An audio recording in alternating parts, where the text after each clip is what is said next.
Saudações, alunos. Dando continuidade à disciplina de Metodologia de Comunicação em ATE, na aula de hoje a gente vai falar de planejamento dos métodos de comunicação em assistência técnica e extensão rural. Iremos conversar sobre os principais métodos de comunicação em assistência técnica. E aqui a gente vai discutir dois métodos, né? Nessa aula a gente vai discutir o método da visita e o método da reunião.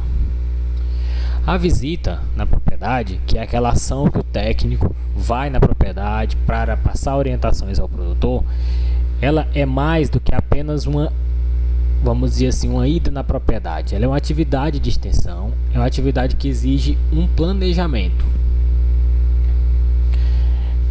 O planejamento da visita, ele é realizado de acordo com o planejamento geral da propriedade. Ou seja, nas ações de extensão, né, o comum de se utilizar é você ter um projeto, né, você ter um diagnóstico da propriedade, depois um projeto, e as ações serão realizadas a partir desse projeto, um plano de ação da propriedade. Aqui nessa página vocês verem um plano de ação da Granja Ovos Bons. Isso foi uma situação simulada, né, que eu coloquei aqui. Como seria um plano de ação? O plano de ação dessa propriedade vai ter uma situação problema, que aqui seria taxa elevada de ovos trincados, o que está ocorrendo por ninhos com pouco forro. E aí o seu objetivo é reduzir a taxa de quebra de ovos, né, com essa ação de assistência técnica, reduzir a taxa e reduzir essa taxa para 2%. E qual é a ação? Aumentar a quantidade de forro, nos ninhos, certo? Então, isso são as ações, né, que você vai realizar na visita, né? Então, para isso, seja planejado. Se você tem essa meta, né, para ser realizada, você vai passar essa informação para o produtor, né, que ele precisa aumentar o forro dos ninhos. Isso na visita que você vai fazer na propriedade. Por isso que é importante esse planejamento. Como que é feito esse planejamento, né? Antes de chegar na propriedade, antes da visita, você vai rever aquele plano de ação da propriedade, né? Aqui eu dei um exemplo simples com apenas uma situação, problema e um objetivo. Lógico que no plano de ação de uma propriedade ele vai ter várias ações. E aí você vai definir nesse plano de ação uma sequência, né? Um planejamento, um cronograma a ser executado junto com o produtor. E em cada visita você vai observar, né, vai rever esse plano de ação da propriedade e vai ver o que você tem para fazer naquela visita, né? É importante que você tenha uma previsão do tempo a ser gasto nessa visita, né, para que você possa, vamos dizer assim, retornar, né, no horário previsto, possa ter tempo suficiente para resolver todas as ações lá naquela propriedade. Ao chegar na propriedade, o primeiro passo, se já não é a primeira visita, é você vai observar e certificar o que foi combinado na visita anterior, né? Você vai observar na visita anterior se ficou combinado de aumentar o forro dos ninhos. Aí você vai observar se o forro do ninho já está bom, na quantidade boa, se está limpo, e vai observar se resolveu o problema, que era a quebra dos ovos, certo? Então a gente vai inicialmente observar, né, o acordado para ser realizado, se foi tudo ok, e vamos conversar com o produtor, né, e conduzir o assunto de acordo com os objetivos propostos, né, que é o objetivo proposto no plano de ação da propriedade.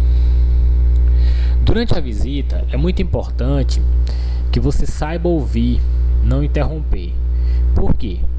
A gente está falando de planejamento. Você vai na propriedade com um planejamento pré-definido, né? Pré-definido, você já sabe o que vai fazer. Porém, o produtor vai colocar outras situações, vai ter outras dúvidas. Algumas vezes elas podem estar bem distantes do que está planejado, né? E você precisa saber ouvir o produtor, né? Porque se você não lhe der atenção, não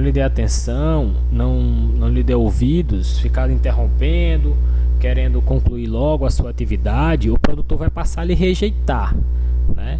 De certa forma vai passar a lhe rejeitar, que ele vai se sentir também constrangido por estar sendo interrompido e não estar tendo atenção.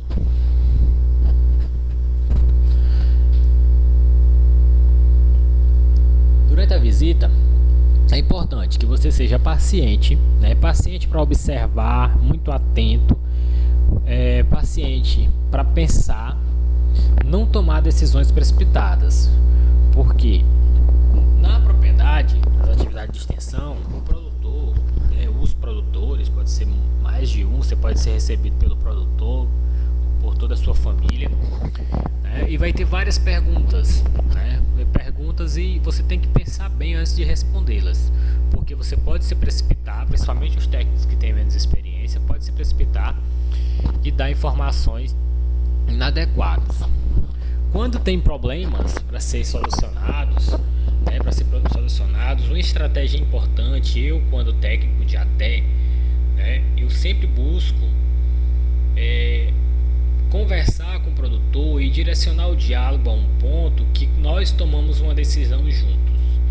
Eu vou mostrando as situações, né, as possibilidades de resolver um determinado problema, de solucionar um determinado problema, e a gente vai junto vendo o que mais se encaixa. Isso se chama tomar uma decisão coletiva entre o técnico e o produtor. E isso é importante porque você valoriza o produtor, você não vai apresentar aquela situação de o dono da verdade querendo tomar as decisões sozinhos, como também você divide a responsabilidade com o produtor, certo? Quando as decisões são tomadas em coletivo, você não fica responsável sozinho pelos êxitos e muito menos não vai ser vangloriado sozinho pelos bons. Você não vai ser responsável sozinho pelos erros, mas também não vai levar todo o mérito dos acertos, que também não é o objetivo, certo? Outro método bastante aplicado, utilizado nas atividades de extensão é o método da reunião. Reunião é comum na vida de todos nós, né? Diariamente a gente tem reuniões com muita frequência, certo? E a gente precisa entender que a reunião é bem mais do que um grupo de pessoas estarem ali juntos para conversar. Uma coisa é uma reunião de amigos, de colegas que se encontram em determinado lugar para conversar, para bater papo, na casa de alguém. Quando você vai na casa de alguém, encontrar um grupo de amigos ou sair, você não vai planejar o que vocês vão conversar. As conversas vão sair aleatórias, né, com temas aí bastante diversos. Uma reunião de trabalho, uma reunião em assistência técnica, né, onde você vai estar com um grupo de produtores, você como técnico, como agente de assistência técnica, vai estar com um grupo de produtores, essa reunião tem que ser planejada, né? Ou é um método coletivo, né, então vai ter várias pessoas ali naquele espaço, onde essas pessoas precisam estar com o diálogo de forma organizada. A reunião tem a função de passar informações, de discussão, de tomada de decisões. É importante que ela seja bem planejada, né? Você vai escrever o planejamento da reunião, né? Escrever esse planejamento da reunião, você vai ajustar o tempo, os temas ao tempo previsto, né? Isso é muito importante para evitar reuniões muito longas. Às vezes você tem que ver que eu tenho vários assuntos para tratar. De repente não vai ser interessante, não vai ser viável você tratar todos os assuntos na mesma reunião, porque vai ficar longa, vai ficar cansativa. Então, geralmente a decisão mais correta, né, quando se trata de muitos temas que você precisa debater com aquele grupo de produtores, você vai dividir isso em contas da prioridade por que for mais urgente. E aí você vai elaborar, né, o plano da reunião com pontos chaves, definir os pontos chaves que vocês vão discutir, organizar todas as informações necessárias anteriormente, ou seja, aquelas informações que você vai passar lá na reunião, elas têm que estar todas organizadas ali à sua disposição, né? Informações de documentos que possam vir a perguntar, a ser questionado no momento da reunião, é importante que elas estejam todas ali disponíveis.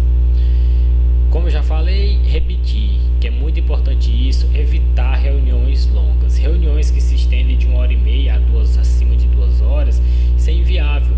As pessoas já se cansam, os participantes já se cansam, já deixam de prestar atenção na discussão, já passam a aceitar qualquer coisa, né, só para terminar aquele horário de reunião, né, e aí os resultados não vão ser ser adequados, né? Reuniões longas deixam pessoas cansadas tomam decisões ruins, né? E no planejamento da reunião você vai estabelecer local, data e horário. O extensionista deverá estar muito preparado e conhecedor do assunto que vai ser debatido na reunião. É o maior fator de êxito para a aplicação de qualquer método e evento, né? Isso se estende para qualquer outro método, qualquer outro evento. O extensionista tem que estar bastante preparado. Antes de começar a reunião, é importante aquela parte de um quebra-gelo, vamos dizer assim. Sobretudo quando é um grupo que você ainda não tem muito conhecimento desse grupo. Vamos entender o seguinte: faça uma imagem na mente de vocês. Você chega em um espaço para realizar uma reunião, certo? Eu vou replicar aqui situações do meu cotidiano nas atividades de extensão. A gente chega num local, num espaço, um galpão, uma igreja, um colégio, vai executar uma reunião com um grupo de produtores. Você marcou para o horário das 14 horas e alguns chegam um pouco mais cedo e outros chegam um pouco mais tarde, né? Um pouco chega mais tarde. Geralmente aqueles que chegam mais cedo, na reunião conversar, é interessante que você, como extensionista, você já comece a conversar com eles, puxar assunto. Não necessariamente você vai discutir o próprio assunto da reunião para estar adiantando, mas discutindo outros assuntos de interesse comum, né, até de forma mais descontraída. Isso é muito importante para a relação dos produtores com o extensionista, né, porque vocês vão se tornando mais, se conhecendo, vão ficando mais livres, né? Eles vão ter mais confiança no extensionista, vão ficar mais abertos a perguntas, né? Toda essa relação ela melhora muito a comunicação nos eventos, né? Nos eventos de extensão. Você ter essa relação aí, deixar os participantes mais à vontade. Até quem vai chegando atrasado, quem vê que você está ali conversando com os demais participantes, ele vai se sentir mais à vontade. Ao iniciar uma reunião, que é importante que ela inicie o mais fidedigno possível ao horário. É uma realidade na nossa vivência a gente ter problemas de atrasos com horários. Porém, a tolerância deve ser pequena, né? A gente tem que, em vez de passar muito tempo esperando as pessoas que estão atrasadas, a gente tem que priorizar, né, e respeitar os que chegaram no horário. Então, ao iniciar a reunião, vai fazer a apresentação dos participantes, se necessário. Né? Por que se necessário? Porque você pode estar com uma reunião que seja um grupo que você já tenha, todos já se conheçam. Né? Se for o caso, não é necessária a apresentação. Se for necessária a apresentação, geralmente um método bom para quebrar o gelo ali no início de uma reunião é uma dinâmica. Pense numa dinâmica rápida. Né? Você vai pesquisar, tem várias publicações, várias sugestões de dinâmica